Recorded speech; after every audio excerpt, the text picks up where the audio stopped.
Pessoal, boa tarde. Meu nome é Karina, eu sou estagiária da nutrição no Centro de Saúde, junto com a Fernanda, a Gabriela, o Mário e a Paula. A nossa preceptora é a Ana Lúcia Fittipaldi, nutricionista do Centro de Saúde, e nossas supervisoras é a Thaís Lopes e a Érica Guimarães. Nosso curso Laís de Saúde Digital acontece toda quarta-feira às 2 da tarde. O objetivo da aula de hoje é conversar sobre alimentação no controle da hipertensão arterial, mais uma vez. Mas, essa semana os tópicos serão sobre mitos e verdades, perguntas frequentes, a receita da semana que vocês tanto pediram e a mensagem do dia. Então, vamos iniciar os nossos mitos e verdades. A hipertensão arterial não apresenta sintomas? Mito ou verdade? Verdade. Na maioria das vezes, ela não causa sintomas. Alguns sintomas podem aparecer quando a pressão sobe muito e quando a pressão alta não é adequadamente tratada, seja ela com medicamento ou mudança no estilo de vida. Mudança no estilo de vida, nesse caso, é a alimentação adequada, né? Os sintomas que podem surgir por conta disso são dores de cabeça, zumbido no ouvido, visão turva, tontura, dor no peito, palpitações, entre outros sintomas. Diminuir o sal nos alimentos é suficiente para prevenir ou tratar a hipertensão arterial? Mito ou verdade? Mito. Somente diminuir a adição de sal nas preparações e refeições não é o suficiente.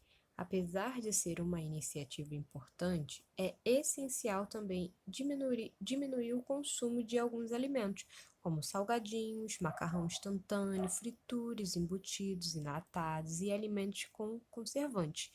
Então, só diminuir o sal que a gente põe nos alimentos, que a gente adiciona nas nossas preparações, não é o suficiente. A gente também tem que evitar comer esses alimentos industrializados que são ricos em sódio. O álcool prejudica o controle da pressão arterial? Mito ou verdade? Verdade. A relação está ligada à quantidade. O consumo habitual de álcool eleva a pressão arterial de forma gradual. Então, ela vai elevando a pressão aos poucos. O álcool, além de aumentar a pressão arterial, é muito calórico, o que faz com que o seu consumo em excesso contribua para o aumento do peso, que é um fator de risco também para a hipertensão arterial. Além disso, o consumo excessivo de bebida alcoólica está associado a maior risco de doenças cardíacas, por isso é importante o controle do seu consumo. O fumo aumenta a pressão arterial? Mito ou verdade?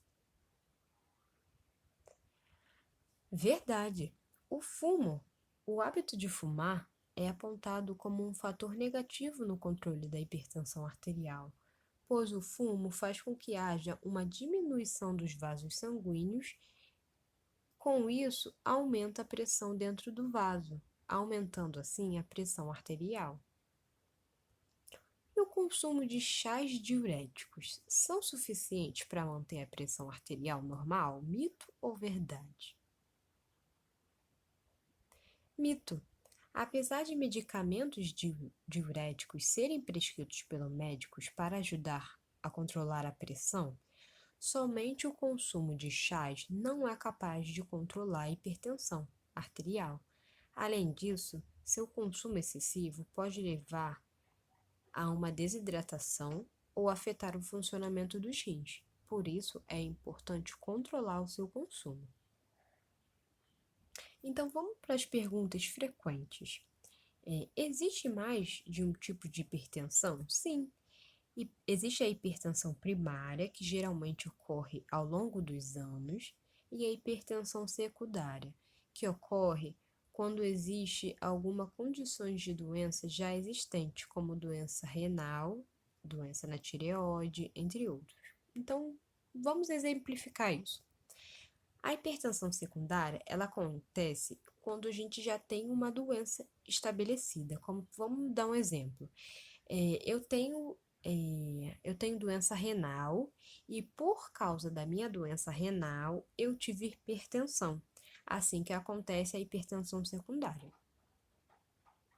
A hipertensão só atinge idosos? Não. A hipertensão é uma doença mais prevalente nessa fase, nessa idade, mas pode acontecer em qualquer faixa etária, pode acontecer em jovens, em adultos. Devo tomar medicamentos somente quando a minha pressão subir? Não. Medicamentos para pressão arterial são de uso contínuo, ou seja, a pessoa que está com a pressão controlada deve continuar usando os remédios, pois assim ela permanecerá controlada. É muito importante a gente salientar que o remédio apenas poderá ser prescrito por um médico. Então não vá à farmácia e compre remédios sem a prescrição do médico. É de suma importância que você passe primeiro pelo médico antes de consumir qualquer remédio para hipertensão. Que tipo de alimentação, então, ajuda no tratamento e na prevenção da hipertensão arterial? Aquilo que a gente sempre costuma falar aqui: aumentar o consumo de frutas, legumes, verdura, leites e derivados serem desnatados. A gente também precisa incluir na nossa alimentação cereais integrais, peixe, oleaginosas como castanha do Brasil, amêndoa, castanha de caju, sempre que for possível. A gente também tem que lembrar que a gente precisa reduzir o consumo de carnes vermelhas, doces, bebidas com açúcar e alimentos ultraprocessados. As refeições saudáveis, só para a gente lembrar, são aquelas preparadas com alimentos in natura e minimamente processados. Então, quais são esses alimentos? As verduras, os legumes, as frutas, as hortaliças. São alimentos que vêm diretamente da terra, sem ser aqueles alimentos industrializados que vendem nas prateleiras do mercado, né? Então, uma refeição rica em alimentos in natura e minimamente processados, com qualidade, quantidade adequada ao ciclo de vida, compondo refeições coloridas, saborosas, que incluem um prato tanto de origem vegetal quanto de origem animal. Então, vamos à receita da semana. Nós escolhemos duas receitas para falar essa semana para vocês. Primeiro, o molho de tomate. Por que a gente escolheu o molho de tomate? Porque a maioria dos molhos de tomate que vendem nos supermercados industrializados, eles apresentam uma quantidade muito grande de sal. Então, a gente resolveu ensinar aqui a receitinha de molho de tomate, que é super simples de fazer e faz vocês evitarem consumir o molho de tomate pronto do supermercado. Então, a gente vai precisar de 4 unidades de tomate bem maduros, uma unidade de cebola média, meia unidade de suco de limão, meia colher de café de açúcar, manjericão, alecrim e orégano a gosto. Pode usar qual que você gostar, se você não gostar, você também não precisa usar, mas qualquer temperinho que você quiser acrescentar, pode.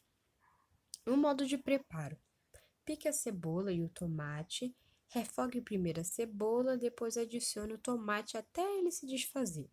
Adicione os outros ingredientes após esse processo. Adicione um pouco também de água para ficar com a consistência da sua preferência. Se preferir um pouco mais ralo, adicione mais água. Se preferir mais grossinho, não precisa colocar muita água. Vá adicionando a água conforme a consistência que você quiser. Bata tudo no liquidificador para poder homogeneizar todos esses ingredientes e volte com ele para a panela para poder finalizar. Depois coloque dentro de um pote para conservar, de preferência de vidro. E a outra receita é um bolo de banana com aveia, muito gostoso. E os ingredientes são 4 bananas maduras, 4 ovos, meia xícara de óleo, 2 xícaras de flocos fino de aveia, 2 colheres de sopa de fermento em pó e 1 colher de chá de canela, se você preferir. Se você não gostar, não precisa pôr a canela. Modo de preparo: Corte as bananas e as coloque no liquidificador. Adicione também os ovos, o óleo e bata bem. Coloque a mistura em uma tigela e adicione o floco de aveia e a canela, misturando bem. Por último, adicione o fermento e misture cuidadosamente. Leve ao forno por aproximadamente 35 minutos a 180 graus Celsius. E essa foi a nossa aula da semana e a gente gostaria de deixar uma mensagem para vocês. Insista, persista, mas nunca desista, porque esse tempo vai passar e nos tornaremos melhores do que antes. Se ficou alguma dúvida, em caso de alguma dúvida, procure um profissional nutricionista ou a sua equipe de saúde. Nós estaremos sempre aqui para ajudar vocês no que vocês precisarem, tá bom?